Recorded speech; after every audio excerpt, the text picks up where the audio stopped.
Hello everybody and welcome back to Odin's Movie Blog. I am the critic who is a cynic. Hope you're doing well. And today we're going to be talking about Disney versus Warner Brothers, or kind of, sort of like that. Basically, we're talking about how Disney is actually not doing very well compared to the Warner Brothers, specifically the DCEU, and how all of a sudden that has just come to life, and how I would much rather be on the trajectory of DCEU, Warner Brothers, than on the trajectory of Disney. Now, of course, you can say, oh, well, don't worry, Endgame is going to change that around. Endgame is going to be a huge success, and I'm right there with you. I'm very excited for Endgame, and I think Endgame is going to be a huge success.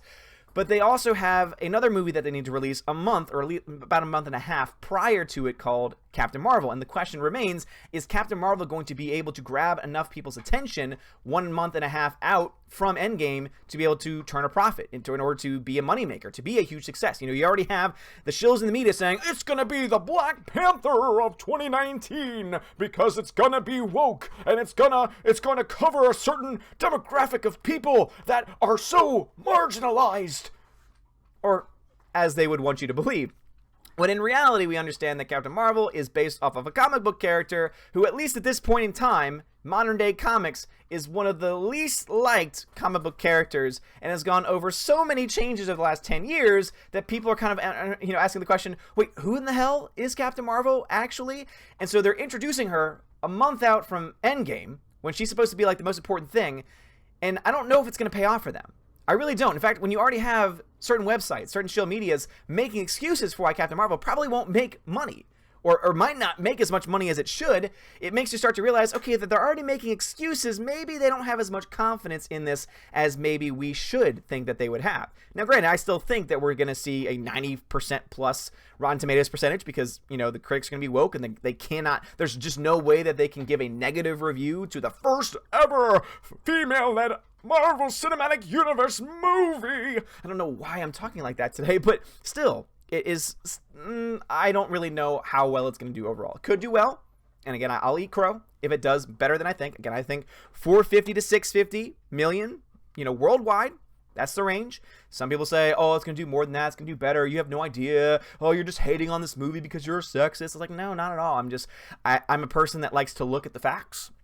I'm a person that likes to look at the numbers. I'm a person that likes to understand things into perspective, because the same people that are saying, oh, this movie is terrible and shouldn't be released a month and a half out from Endgame because it's going to affect its numbers, are the same people that said, oh, it's going to break records at the box office because, oh my God, it's outpacing Black Panther. Even though all of us pointed out that, well, yeah, Solo outpaced Black Panther in the first 24-hour sales as well, and yet that movie lost $200 million. Now, I don't think Captain Marvel is going to lose money, at least at this point, but I don't think it's going to make a huge amount of money either. I don't think it's going to make bank at the box office either, because it's a new character. It's a new character a month and a half out from Endgame, and more people are excited for Endgame. Just go ahead and look at the trailer. In fact, that more people have watched that than every single trailer for Captain Marvel combined over the last 6 months. More people in a week saw the Endgame trailer. I think that tells you all that you need to know about the current state of the MCU and where people's minds and hearts are.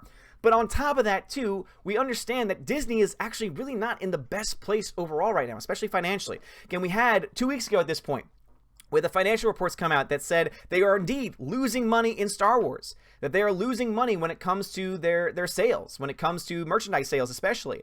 That's not good. The fact that we've seen this drop is very much because of the fact, and again, you can look at the timeline to back this up, because of how bad The Last Jedi did.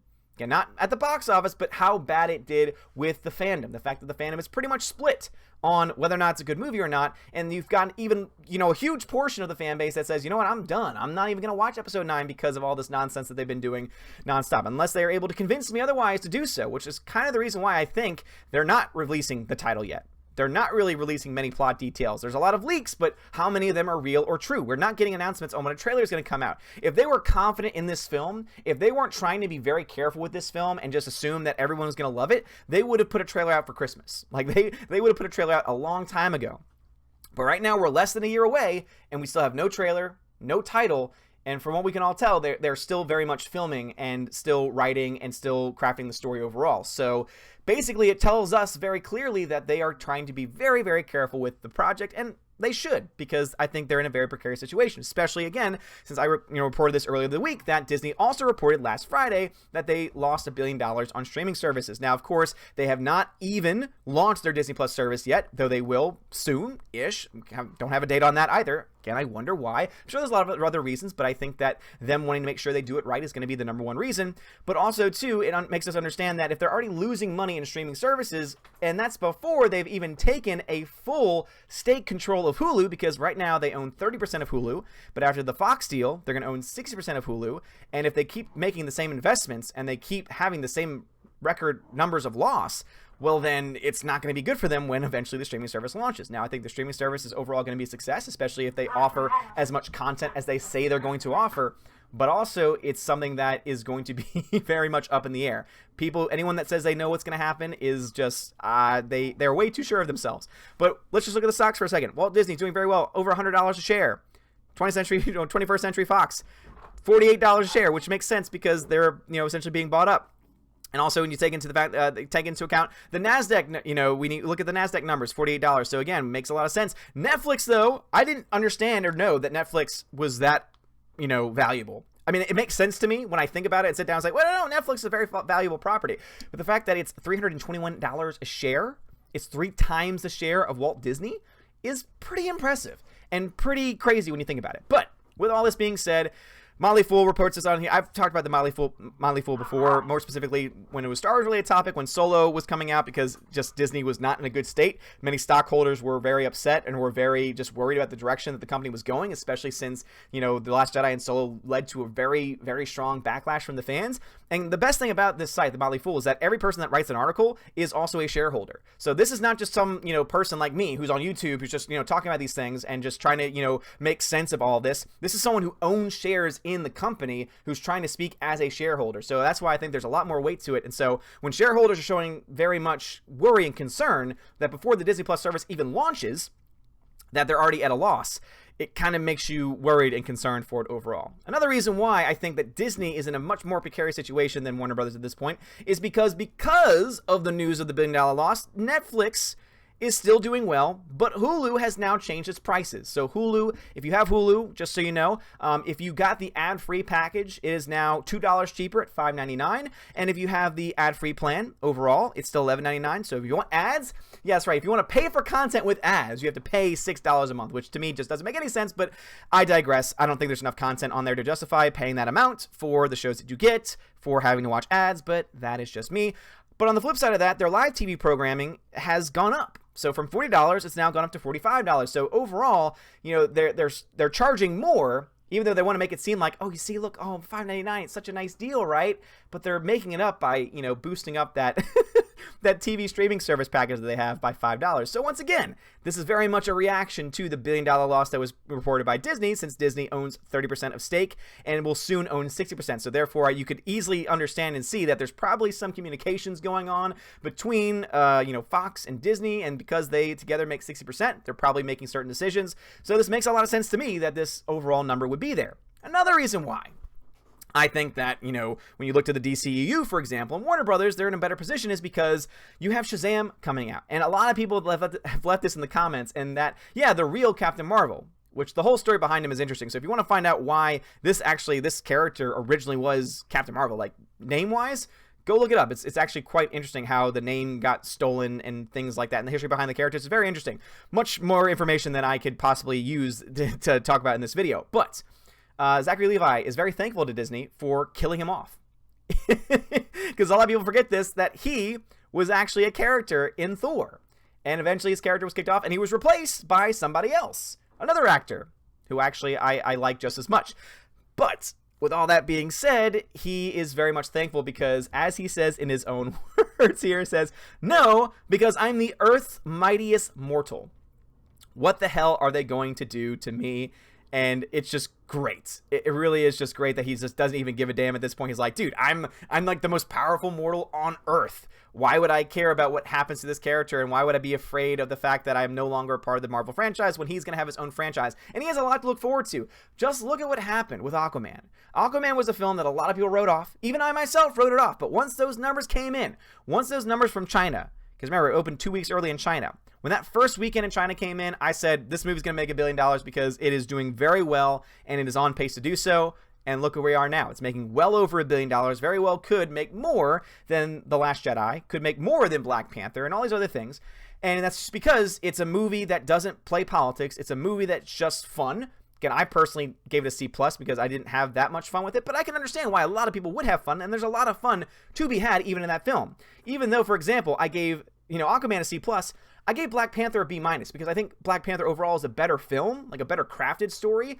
But with that being said, I would watch Aquaman any day of the week before I would ever watch Black Panther again. I have no desire to see Black Panther ever again.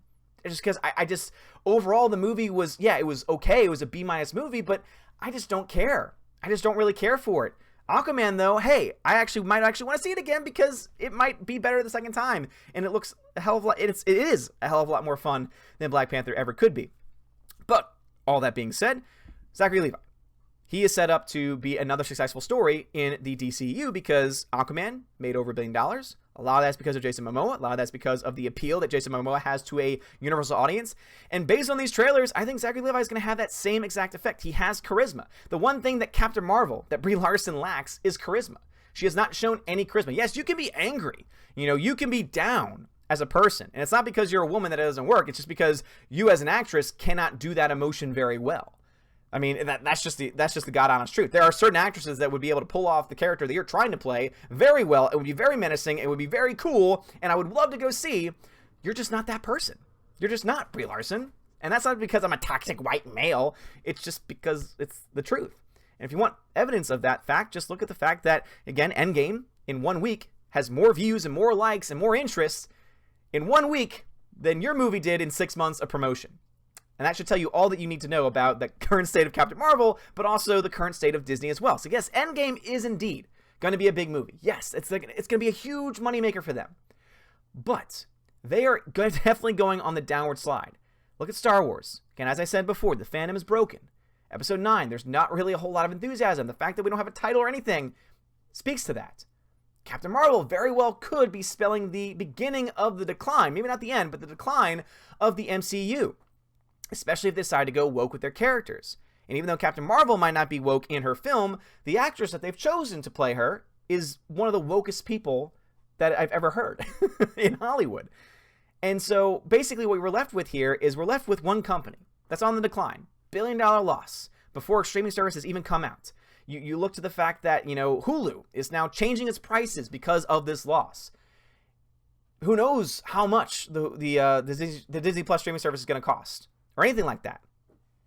And then you have Captain Marvel, which is, I would say, also leading Disney into the decline as well, just because I think there's so much more negative buzz to this film than any film that I could ever possibly remember. Even Black Panther, I think there's more negative buzz to Captain Marvel than for Black Panther. But what's going on with Shazam? Positivity. Positivity. I don't know what's a positive. Positivity.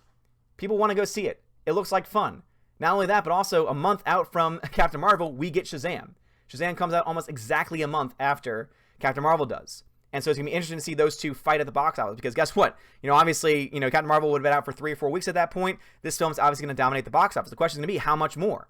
Man, because if Shazam can somehow, some way make more money than Captain Marvel, that will be a statement, especially since Shazam is going to be closer to the release of Endgame than Captain Marvel is.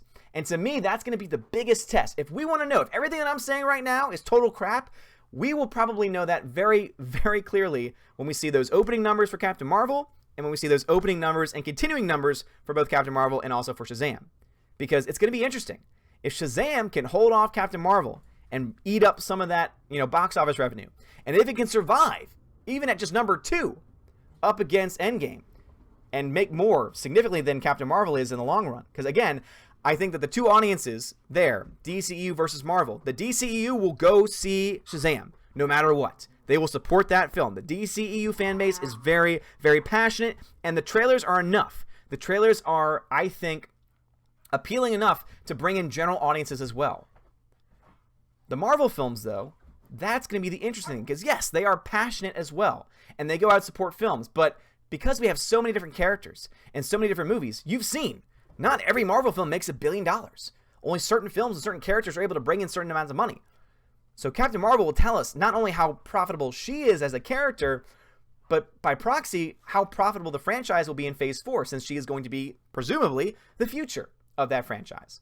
But anyway, guys, I'm just kind of spitting off here. I would just much rather be in Warner Brothers' position right now because I feel like everything's on the up and up for them. I think that, you know, they had a huge success in Aquaman, and if they keep going in that direction, I think that the DCEU could finally recover from its just darkness that it was going through for a long time. And anyone that wants to still deny that, I'm sorry, dude, wake up. It went through a very dark period.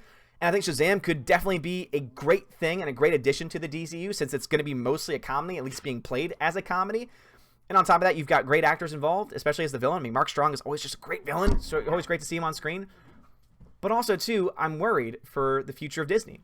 Because not only is it losing money and making bad investments outside of the films, but now even the films themselves. Episode 9, again, lots of questions, lots of doubts. Captain Marvel, lots of questions, lots of doubts. People already making excuses for why it might not make that much money. It's a precarious situation nonetheless. Anyway, guys, let me know your own thoughts on this whole situation down in the comments below. Do you think that Warner Brothers or Disney is the better train to be on at this point? Please let me know. Also, if you like this video, smash that like button, give me a thumbs up, give me a subscribe. You are all amazing and beautiful people. Have a great and wonderful day. And as always, God bless.